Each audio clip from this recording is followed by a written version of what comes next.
আজকে আমরা 2022-এর ইতিহাসে যে প্রিভিয়াস ইয়ার কোয়েশ্চেন্স অ্যানালাইসিস হচ্ছিল সেটার পার্ট 2টা নিয়ে ডিসকাস করব। তো এখানে প্রথম এই প্রশ্নটা হচ্ছে, যেখানে আমাদের বিভিন্ন সিন্ধু সভ্যতার যে সাইটগুলো ছিল এবং সেটাকে ডিসকভার করে, সেই সময় যারা খনন কার্য চালায় তাদের একটা ম্যাচ করতে দিয়েছিল। তো এখানে আমি পুরো ম্যাচ করে অ্যান্সারটা এখানে লিখে রেখেছি। যে কোড ডিজি ছিল, কোড ডিজি এখানে যেটা আমাদের অপশানে ছিল এক্স্যাক্টলি দুটো ছিল, এফ এ খান অ্যান্ড ঘুরিয়ে। এছাড়া ফজল আহমদ কিন্তু ডিসকভার করে।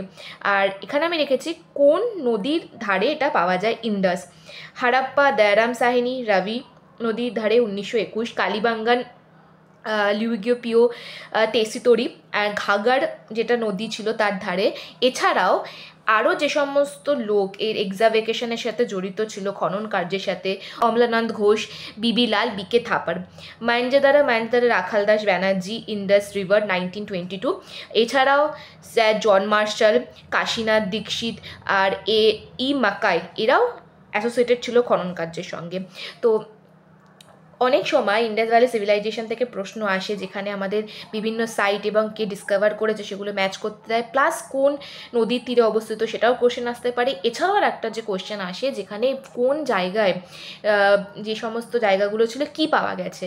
যেমন এখানে যদি আমি দেখি কালিবাঙ্গান এক্স্যাক্টলি যেটার মানে হচ্ছে ব্ল্যাক ব্যাঙ্গলস, অর্থাৎ কালো চুড়ি। কালিবাঙ্গানে কি পেয়ে গেছে, কালিবাঙ্গান ভেরি ফেমাস, খুব জনপ্রিয়, কারণ কালিবাঙ্গানে চাষ করা জমি পাওয়া গেছে।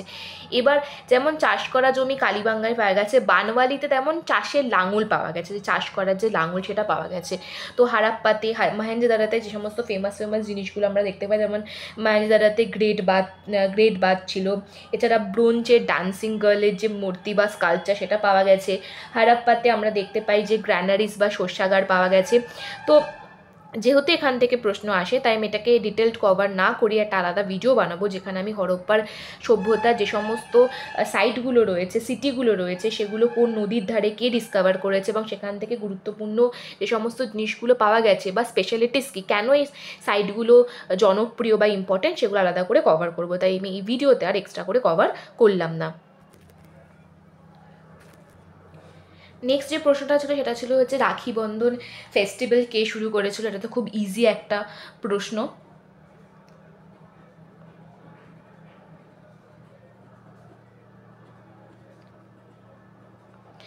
রবীন্দ্রনাথ টেগর। তো এটাতে ডিটেলস অ্যানালাইসিস করার কিছু নেই, তারা কিন্তু আমরা এর যেটা ব্যাকগ্রাউন্ড সেটা একটু ডিটেলসে জেনে নিই। আমরা জানি যে 1905 খ্রিস্টাব্দে যখন বঙ্গভঙ্গ আন্দোলন, বঙ্গভঙ্গের কথা ডিক্লেয়ার করে লর্ড কার্জন, তখন আমাদের ভাইসরয় ছিলেন। তখন কি হয়, বঙ্গভঙ্গ বিরোধী যে আন্দোলন বা স্বদেশী আন্দোলন শুরু হয়, সেই বঙ্গভঙ্গ ডিক্লেয়ার করার পর তার এগেনস্টে, প্রোটেস্ট করার এগেনস্টে রবীন্দ্রনাথ ঠাকুর রাখি বন্ধন উৎসব শুরু করেছিল। তো এখানে আমাদের টাইম লাইনটা একটু জানা দরকার, যে বঙ্গভঙ্গ বা পার্টিশন অফ বেঙ্গল টাইম লাইনটা কীভাবে হয় আর কি সেটা। তো এটা প্রথম হয় 1903 ডিসেম্বরে। প্রথম ব্রিটিশার্সরা এটা একটা পাবলিকালি ডিসিশন, তাদের যে ডিসিশন বা সিদ্ধান্ত, এটা পাবলিক করে।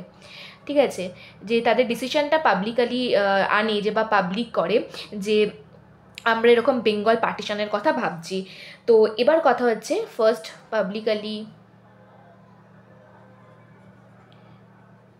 Announced about partition of Bengal.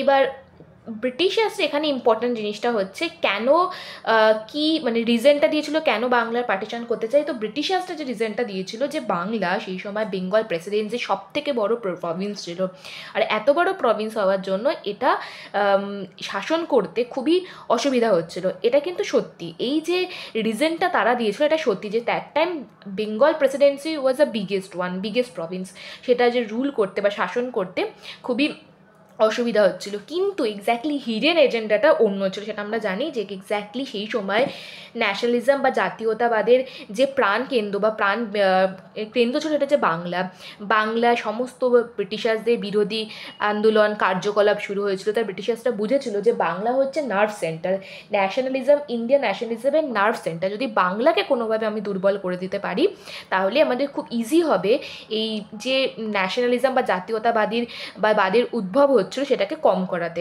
কিভাবে সম্ভব এটা? এটা হচ্ছে বাঙালিদের মধ্যে একটা ভেদাভেদ সৃষ্টি করে ধর্মের ভিত্তিতে। তো এখানে এই সিদ্ধান্তটা নেওয়া হয়েছিল যে বাংলাকে দুভাগে ভাগ করা হবে, একটা ইস্ট ইন্ডিয়া আর এটা east Bengal and the West Bengal. যেখানে কি হবে, ইস্ট এখানে হচ্ছে করা হবে ধর্মের ভিত্তিতে। এবার ধর্মের ভিত্তিতে আমরা সবাই জানি যে কি হবে, যে ইস্ট বেঙ্গল করার কথা ছিল সেখানে মুসলমান মেজরিটি বেশি হবে আর ওয়েস্ট বেঙ্গলে হিন্দু মেজরিটি বেশি হবে। কিন্তু শুধুমাত্র ধর্মের ভিত্তিতে না যদি আমি ল্যাঙ্গুয়েজের দিক থেকেও দেখি তাহলেও কিন্তু বাঙালিরা মাইনরিটি হয়ে যাবে। কি করে দেখো, যদি আমি ল্যাঙ্গুয়েজের ভিত্তিতে ভাঙি, সেই সময় ভেঙে যে ওয়েস্ট বেঙ্গল বানানোর কথা বলা হয়েছিল সেই সময় কিন্তু ওয়েস্ট বেঙ্গলের মধ্যে বিহার, উড়িষ্যাও ছিল। বেঙ্গল প্রেসিডেন্সির মধ্যে তৎকালীন বর্তমানের বিহার, উড়িষ্যা, ঝাড়খণ্ড, আসাম, বর্তমানে বাংলাদেশ, ওয়েস্ট বেঙ্গল সম্পূর্ণই আসতো। তাই ওয়েস্ট বেঙ্গল, যেটা তৎকালীন ওয়েস্ট বেঙ্গল পার্টিশন করে করার পর কথা বলা হয়েছিল, সেখানে কিন্তু বাঙালিরা অর্থাৎ বাংলা ভাষায় কথা বলার লোকরা মাইনরিটি হয়ে যাবে।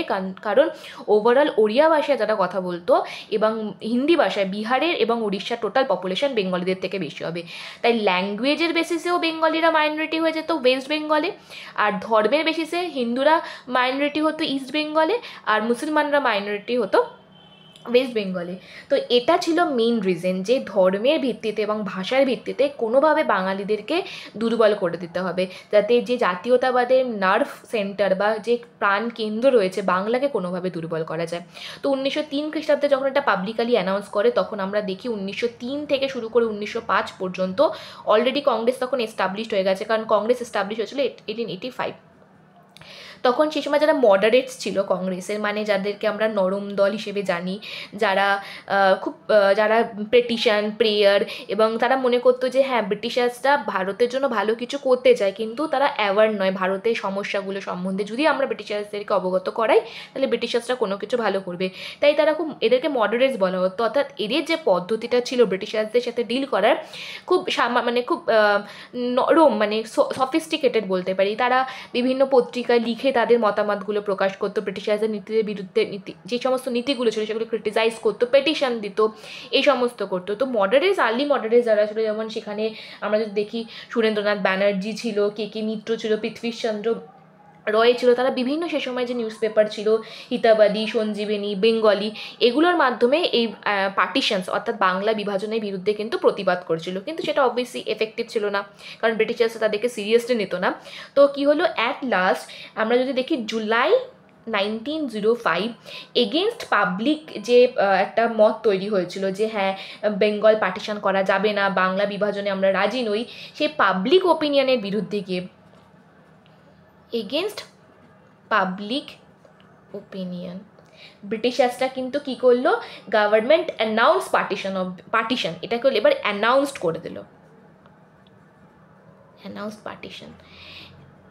1903-তে জাস্ট একটা কথা হচ্ছিল, সেটাকে তারা পাবলিকালি অ্যানাউন্স করে, আর এটা কিন্তু অফিসিয়ালি অ্যানাউন্সড করে হ্যাঁ আমরা পার্টিশন করতে চাইছি। এবার অফিসিয়ালি অ্যানাউন্স করার পর কী হলো, August 7, 1905 কলকাতার টাউন হলে একটা স্পেশাল সেশন হলো কংগ্রেসের।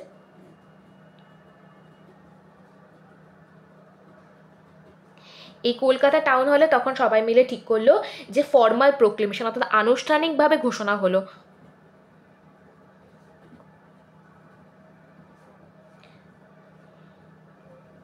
কিসের ফর্মাল প্রোক্লেমেশন, দুটো জিনিসের। একটা হচ্ছে শুরু হলো যে স্বদেশী মুভমেন্ট,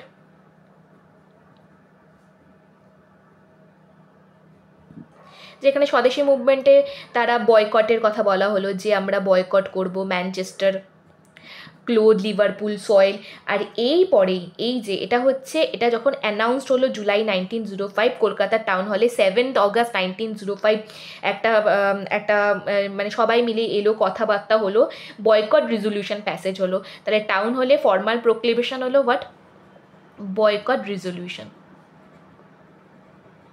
যে আমরা ব্রিটিশার্সদেরকে বয়কট করছি, অর্থাৎ তাদের জিনিসপত্র এগুলোকে বয়কট শুরু করব, আর স্বদেশী মুভমেন্ট শুরু হলো। এটা ফর্মাল প্রোক্লেমেশন, আনুষ্ঠানিকভাবে ঘোষণা করা হলো। এরপর যেটা হলো, এটা হচ্ছে অক্টোবর 16, 1905, যেখানে পার্টিশন কিন্তু ফর্মালি কেম ইনটু ফোর্স, অর্থাৎ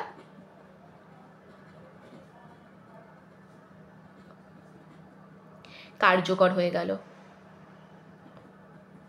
তাহলে আমাদের আমি অনেক সময় দেখেছি যে দুটো প্রশ্ন আসে এখান থেকে, এটা খুব কনফিউজ হওয়ার জন্য। একটা হচ্ছে এই অক্টোবর ফর্মালি কেম ইন্টু ফোর্স বলে তাহলে কিন্তু অক্টোবর 16, 1905 হবে, আর যদি জিজ্ঞেস করে কবে অ্যানাউন্স করা হয়েছিল তাহলে হবে জুলাই 1905। এবার অক্টোবর 16, 1905-এ যখন এই ফর্মালি যে মানে ফর্মালি ব্রিটিশাররা যখন অ্যানাউন্স করে যে পার্টিশন কেম ইন্টু ফোর্স, তখনই এবার সব জায়গায় কী হয়, প্রোটেস্ট শুরু হয়, খুব বড় আকারের একটা প্রোটেস্ট বা বিদ্রোহ যাই বলতে পারি সেগুলো শুরু হয়। সেই সময় কিন্তু বিভিন্নজন বিভিন্নভাবে তাদের যে অপোজিশন আছে যে আমরা বাংলা বিভাজন চাই না, তখন সবাই বিভিন্নভাবে প্রোটেস্ট করেছিল। তেমন আমরা দেখতে পাই রবীন্দ্রনাথ ঠাকুর রাখি বন্ধনের মাধ্যমে প্রোটেস্ট করেছিল।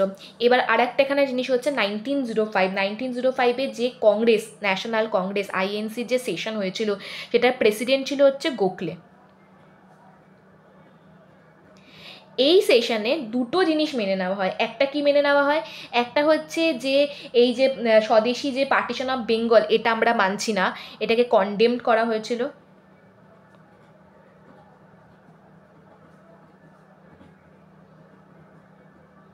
প্লাস কার্জেন্সের যে রিয়াকশনারি পলিসিগুলো ছিল, তার মধ্যে একটা ছিল বাংলা বিভাজন, সেগুলোকে ক্রিটিসাইজ করা হয়েছিল। আর 2 নাম্বার কী হয়েছিল, 2 নম্বরে অ্যান্টি পার্টিশন মুভমেন্ট অর্থাৎ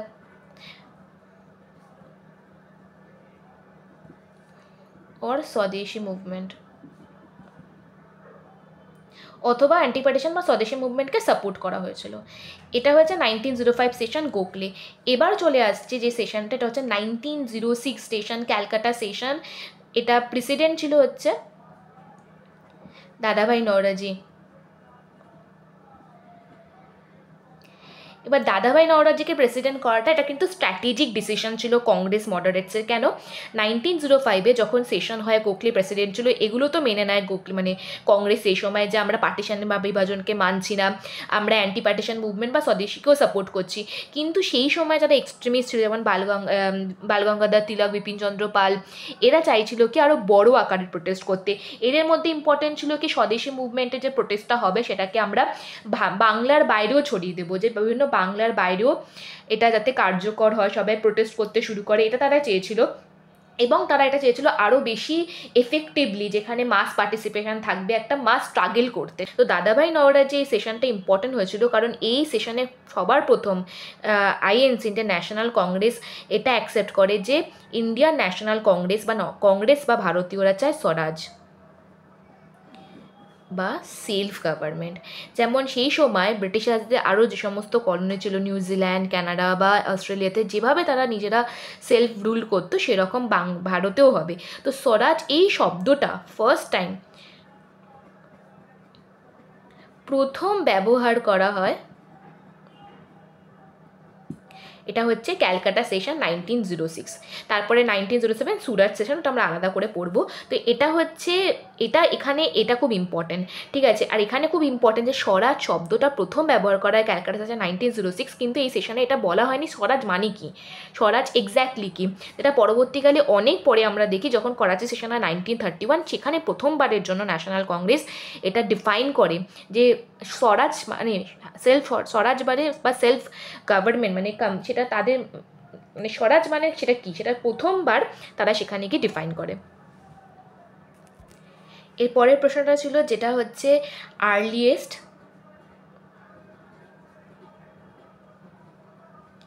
এভিডেন্স অফ সেটেলড এগ্রিকালচার।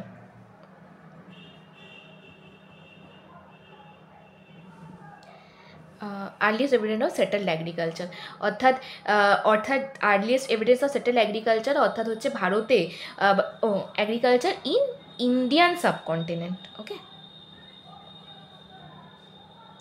মানে ভারতীয় উপমহাদেশে সবার প্রথম প্রাচীনতম চাষবাসের নিদর্শন কোথায় পাওয়া যায়?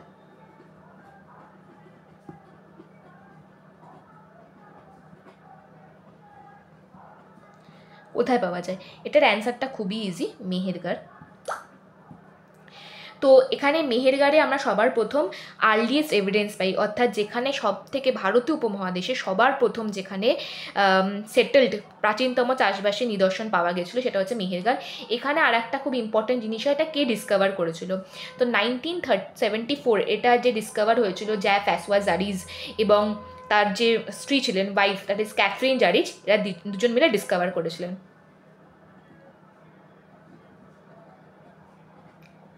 তিনি একজন ফরাসি প্রত্নতত্ত্ববিদ ছিলেন।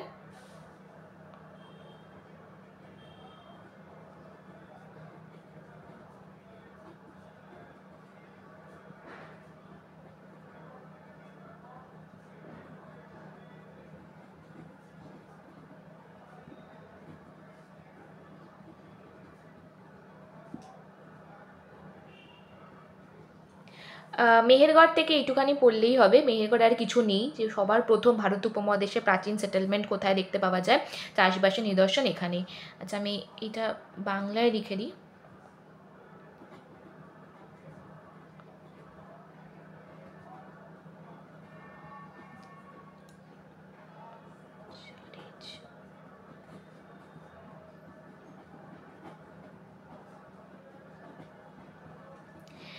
মেহেরগড় বর্তমানে কোথায়, যদি বর্তমানে দেখি, এটা হচ্ছে পাকিস্তানের বালুচিস্তান প্রভিন্সে অবস্থিত, বোলান গিরিপথের কাছে। আর ব্যাস এইটুখানি। প্রশ্নটা হচ্ছে অরবিন্দ ঘোষ কাকে ফেলিসিটেড বা সম্মানিত করেছিলেন যে the prophet of great political Creed হিসেবে, ক্রিড এই সম্মানে। তাহলে the prophet of great political, অর্থাৎ এর মানেটা হচ্ছে মহান রাজনৈতিক ধর্মের ভবিষ্যদ্বক্তা। এটা হচ্ছে এই টাইটেলটা বলতে পারি। এটা হিসেবে কে সম্মানিত হয়েছিলেন, সম্মানিত হয়েছিলেন হচ্ছে, অর্থাৎ যার জন্য ব্যবহার করা হয়েছিল ছিলেন বিপিন চন্দ্রপাল। আর কে ব্যবহার করেছিলেন, কে বলেছিলেন, সেটা হচ্ছে অরবিন্দ ঘোষ। তাহলে the prophet of great political Creed, এটা যেটা ব্যবহার, অর্থাৎ মহান রাজনৈতিক ধর্মের ভবিষ্যদ্বক্তা, এটা বলা হয়েছিল বিপিন চন্দ্র পালের জন্য, এবং কে বলেছিলেন, অরবিন্দ ঘোষ বলেছিলেন। তো এখান থেকে আমরা জানি অরবিন্দ ঘোষ আর বিপিন চন্দ্র পাল তারা দুজনেই এক্সট্রিমিস্ট ছিল, গরম দলের অংশ ছিল। যেখানে বিপিন চন্দ্র পাল, অরবিন্দ ঘোষ যদি দেখে থাকি, অরবিন্দ ঘোষ এরা দুজনেই, বিপিন চন্দ্র পাল অরবিন্দ ঘোষ দুজনেই অর্থাৎ বঙ্গভঙ্গ বা স্বদেশী আন্দোলনের সমসাময়িক ছিল। তারপর অরবিন্দ ঘোষ পরবর্তীকালে তিনি যখন আলিপুর বম যে কেসটা হয়েছিল সেখানে তিনি যখন অ্যাকিউজড হয়, তিনি জেলেও গেছিলেন, তারপরে তিনি পলিটিক্স ছেড়ে দেন। এবং অরবিন্দ ঘোষের রেসপেক্ট একটা কোশ্চেন আসে, একটা বই আসে, দ্য লাইফ ডিভাইন। এটা কার লেখা, এটা অরবিন্দ ঘোষের লেখা। তার লেখা অনেকগুলো বই আছে, তার মধ্যে দ্য লাইফ ডিভাইন ইম্পর্টেন্ট। এছাড়াও the essays on the Gita, এটাও ইম্পর্টেন্ট। অ্যান্ড ঠিক আছে, আর সমস্ত বইগুলো আমি মেনশন করে দিচ্ছি, কিন্তু সেগুলো না মনে রাখলেও চলবে, কোশ্চেনে আমি এই দুটো আসতে দেখেছি, that is life divine and the essays on the Gita. এছাড়াও তার লেখা বইগুলো হচ্ছে on the Vedha, collected poems and plays, synthesis of yoga, the human cycle,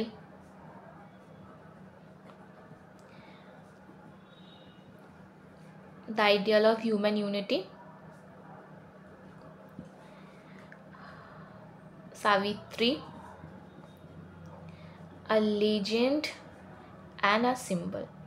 তো এগুলো মনে রাখলেও চলবে, না রাখলেও চলবে, অত ইম্পর্টেন্ট নয়, but the life divine essays on the Gita, এই দুটো দিয়ে যে কোয়েশ্চেন আসে এটা আমি আগে দেখেছি, দুটো দিয়ে যে কোয়েশ্চেন আসে। তো এটাই হচ্ছে কোয়েশ্চেন। কোয়েশ্চেন ছিল the prophet of great political grid কাকে বলা হতো? মহান রাজনৈতিক ধর্মের ভবিষ্যদ্বক্তা, এটা হচ্ছে বিপিন চন্দ্র পালকে বলা হয়েছিল। এবং কে বলেছিলেন? অরবিন্দ ঘোষ। অরবিন্দ ঘোষের এক্সপেক্টে এই দুটো কোয়েশ্চেন মাঝে মাঝে আসে, যে life divine and the essays on the Gita এটা কার লেখা? অরবিন্দ ঘোষের লেখা। অ্যান্ড অরবিন্দ ঘোষ আর একটা জানি, তিনি অরবিন্দ আশ্রম তৈরি করেছিলেন 1926। এবার একটু বিপিন চন্দ্র পাল সম্বন্ধে জেনে নেওয়া যাক। তো আমরা এখানে দেখতেই পেলাম যে বিপিন চন্দ্র পালের জন্য Aurobindo Ghosh the prophet of great political grid এটা ব্যবহার করেছেন। এছাড়াও অরবিন্দ ঘোষ তাকে আর একটা টাইটেল দিয়েছিলেন বা আর একটা নামেও সম্মানিত করেছিলেন, সেটা হচ্ছে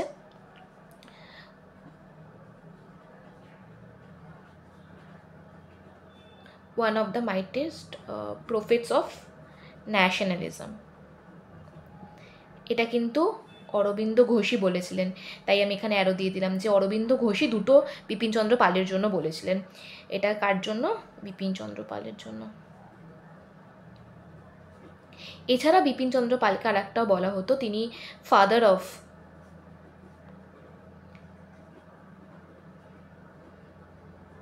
রিভলিউশনারি থটস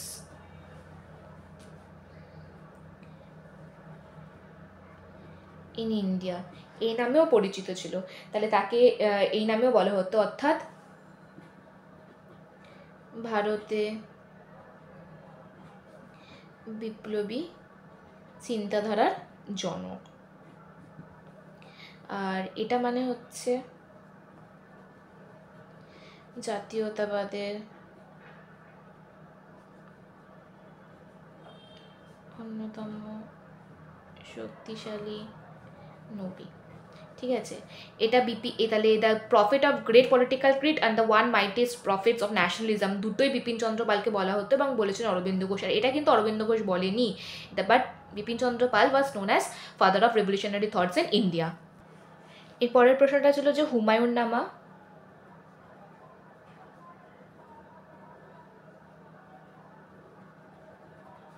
কে লেখেন?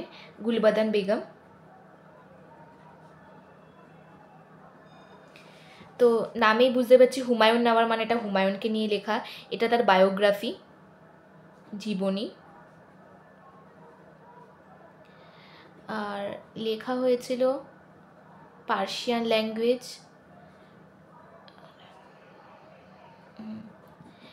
আর গুলবাদন বেগম তার সিস্টার ছিল। এবার এখানে যদি আমি হুমায়ুনকে নিয়ে ছোটোভাবে একটু আমরা ডিটেলস পড়ে নিই বা রিভাইজ দিয়ে নিই। আমরা জানি যে বাবার সাম্রাজ্যের পর দ্বিতীয় যে মুঘল সম্রাট হয়েছিলেন তিনি হচ্ছেন হুমায়ুন। তো হুমায়ুনের সময়টা খুবই ইম্পর্টেন্ট শেরশাহ রাইজে। সেই সময় যখন হুমায়ুন দিল্লির সিংহাসনে বসেছেন, ঠিক সেই সময় বিহারে শেরশাহ, যেটা যার আগের নাম ছিল অর্থাৎ ফরিদ যার নাম ছিল, শেরশাহ, কিন্তু শেরশাহ উপাধিটা তিনি পরে নেন, তার এক্স্যাক্টলি নাম ছিল হচ্ছে শের খাঁ। চাইল্ডহুড বাচ্চাবেলার যে নাম ছিল বলতে পারি আমরা, বাল্যকালের নাম, সেটা ছিল ফরিদ। এছাড়াও তিনি অনেক টাইটেল নিয়েছিলেন, তার মধ্যে চিনিত আফগান একটা টাইটেল ছিল। আফগান, হ্যাঁ এটা মনে রাখতে হবে, শেরশাহ বা শের খান কিন্তু তিনি আফগান ডাইনেস্টি ছিলেন, আফগান ডাইনেস্টি থেকে। তো চাইল্ডহুড নেম ওয়াজ ফরিদ, তার আরও যে সমস্ত টাইটেল ছিল তার মধ্যে ছিল চিনিত Afghan.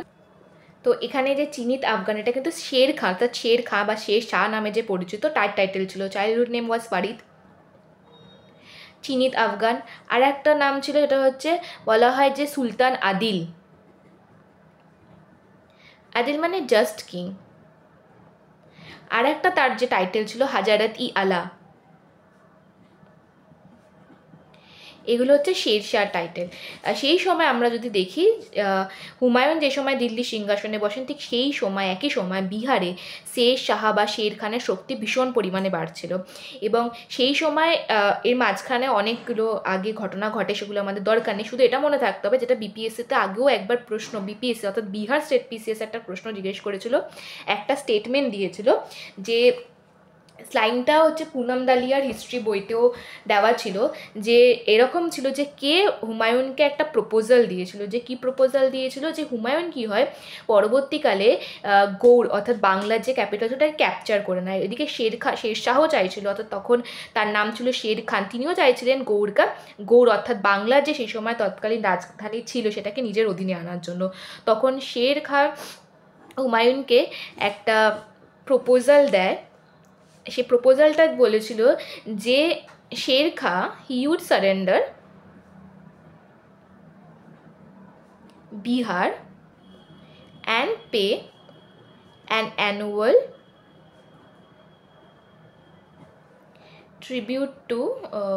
tribute of 10 lakh dinar if he was allowed to retain Bengal.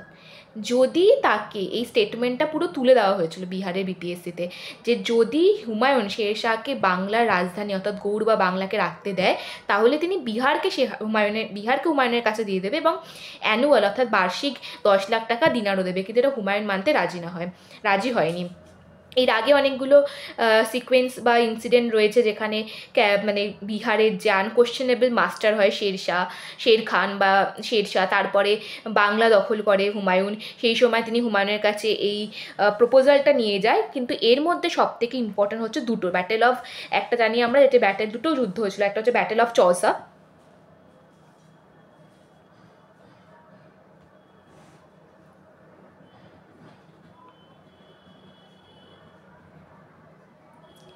যেটা হচ্ছিল 1539 খ্রিস্টাব্দে, যেখানে হুমায়ুন ডিফিট হয়।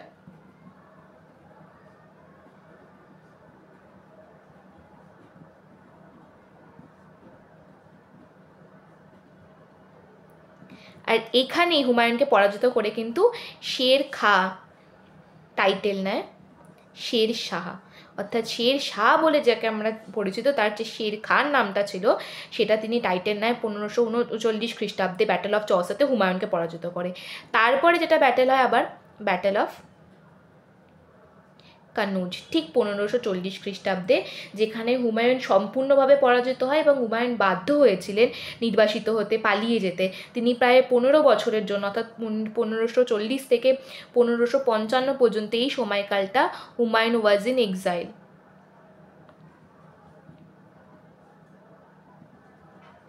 নির্বাসিত ছিলেন 15 বছর। আর সেই সময় দিল্লি শাসন করছিলেন হচ্ছে শেরশাহ। যখন শেরশাহর মৃত্যু হয় তারপরে হুমায়ুন আবার রিটার্ন করেন এবং তারপরে নতুনভাবে তিনি সাম্রাজ্য চালান।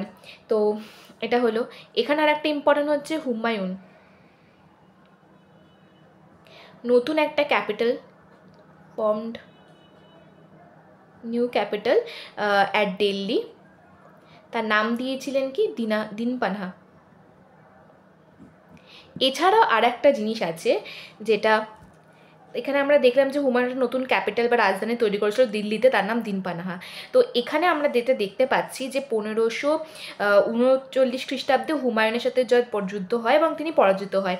এর আগে একটা আমরা স্টেটমেন্ট দেখলাম যেখানে হুমায়ুন তাকে বলছিলেন তাকে যদি বেঙ্গল দিয়ে দেওয়া হয়, বাংলা দিয়ে দেওয়া হয়, তাহলে শেরশাহ হুমায়ুনকে বিহার দিয়ে দেবে এবং বার্ষিক 10 লাখ টাকা দিনার দেবে। কিন্তু এই কথাটা এলো কিভাবে? তার মানে নিশ্চয়ই এর আগে বাংলা হুমায়ুনের কাছে চলে এসেছিল। হ্যাঁ, এর আগে 1533 খ্রিস্টাব্দে একটা যুদ্ধ হয়েছিল, সেটা আমরা ব্যাটেল অফ চুনার নামে পরিচিত।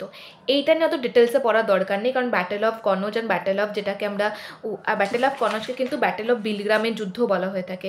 ঠিক আছে, তো কনৌজ আর বিলগ্রাম সেম।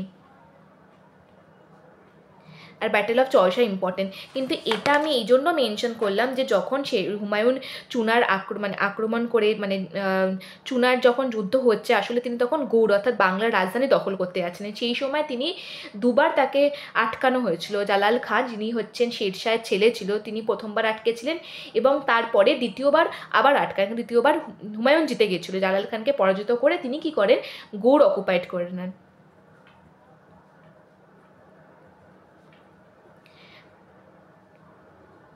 তাহলে হুমায়ুন ব্যাটেল অফ চোনার 1533 খ্রিস্টাব্দে হয়। দুটো হয়, প্রথম যেটা হয়েছিল সেখানে প্রথম জালাল খাঁ যিনি শেরশাহের ছেলে ছিলেন তাকে আটকানোর চেষ্টা করেন, একটা কথাবার্তা চালানোর চেষ্টা করেন। দ্বিতীয়বার যখন হয় তখন কিন্তু তিনি জালাল খাঁ আবার তাকে আটকানোর চেষ্টা করেন, কিন্তু ব্যর্থ হয়েছিলেন, যেখানে হুমায়ুন জিতে গেছিল এবং গৌড় অর্থাৎ বাংলা তৎকালীন যে রাজধানী ছিল এটা দখল করে নেন। এবং তিনি তার দখল করে নেন কার থেকে? শেরশাহ থেকে। এবং এটাকে তিনি রিনেমড করেন, অর্থাৎ গৌড়কে পুনরায় নতুন একটা নাম দেন। তার নামটা ছিল হচ্ছে জান্নাতাবাদ, মানে প্যারাডাইস, স্বর্গ। এই জন্যই আমি এটা মেনশন করলাম যে ব্যাটেল অফ চোনার ততটা ইম্পর্টেন্ট নয়। ব্যাটেল অফ যদি চোনার দেখি, প্রথমবারে হুমায়ুনকে আটকানোর চেষ্টা করে শেরশাহ, তার ছেলে জালাল খাঁ পারেনি। দ্বিতীয়বারে আটকানোর পারেনি, হুমায়ুন জিতে গেছিলো এবং হুমায়ুন গৌড় শেরশাহের থেকে নিয়ে গৌড়ের যে রিনাউন্ড করে জান্নাতাবাদ প্যারাডাইস। তো আমরা যেহেতু ওয়েস্ট বেঙ্গল PCS WBCS পড়ছে, তো সেখানে আসতে পারে যে জান্নাতাবাদ এইটা কার নাম ছিল, এটা হচ্ছে গৌড়, আর কে দিয়েছিল, এটা হচ্ছে হুমায়ুন। তো সেই জন্য ব্যাটেল অফ চুনারও পড়ার অতটা ইম্পর্টেন্ট না, কিন্তু এটা ইম্পর্টেন্ট। আর ব্যাটেল অফ চুনারে যখন গৌড় শেরশাহ থেকে নিয়ে নেয় হুমায়ুন, তারপরেই শেরশাহ কিন্তু হুমায়ুনকে এই প্রপোজালটা দিয়েছিল যে শেরশাহ যদি বাংলা বা গৌড় হুমায়ুন যদি শেরশাহকে বাংলা বা গৌড় রিটার্ন করে দেয়, তাহলে ইন রিটার্ন তিনি বিহার হুমায়ুনকে দিয়ে দেবে আর বার্ষিক 10 লাখ টাকাও দেবে, কিন্তু যেটা হুমায়ুন রাজি হয়নি। তারপরে ব্যাটেল অফ চৌসা হয় 1539 অ্যান্ড ব্যাটেল অফ বিলগ্রাম বা কনচার 1540। তিনি সম্পূর্ণভাবে পরাজিত হয়, নির্বাসিত হয়ে যায় ভারত থেকে। তিনি ইরানে পরে আশ্রয় পান। ইরানের কোর্টে তিনি ঘুরে বেরিয়েছিলেন সিন্ধ, এরকম 15 বছর তিনি ভারতের বাইরে ছিলেন। 15 বছর শেরশাহ শাসন করছিল। শেরশাহের মৃত্যুর পর তিনি আবার পুনরায় ফিরে আসেন এবং আসার পর নতুনভাবে যখন সাম্রাজ্য চালু করেন, তখনই তিনি তার নতুন সেকেন্ড ক্যাপিটাল বা নতুন একটা রাজধানী তৈরি করেছিলেন দিল্লিতে, তার নাম দিনপানা, এবং যার মৃত্যু হয় তিনি তার লাইব্রেরি সিঁড়ি থেকে পড়ে গিয়ে মারা যান। অত ইম্পর্টেন্ট না, বাট তাও পরীক্ষা দিতে পারে যে অপশান দিয়ে দিল যে মানে কোন মুঘল সম্রাট তার নিজের লাইব্রেরি সিঁড়ি থেকে পড়ে মারা যায়, তার মানে তখন আমরা অপশানে থাকতেই পারে। তো অতটা ইম্পর্টেন্ট না, বাট যদি কোশ্চেন আসে আমাদের এইটুখানি আইডিয়া থাকা উচিত যে এটা হুমায়ুন ছিল যিনি। আমি তো এখানে এটা মেনশন করে দিচ্ছি।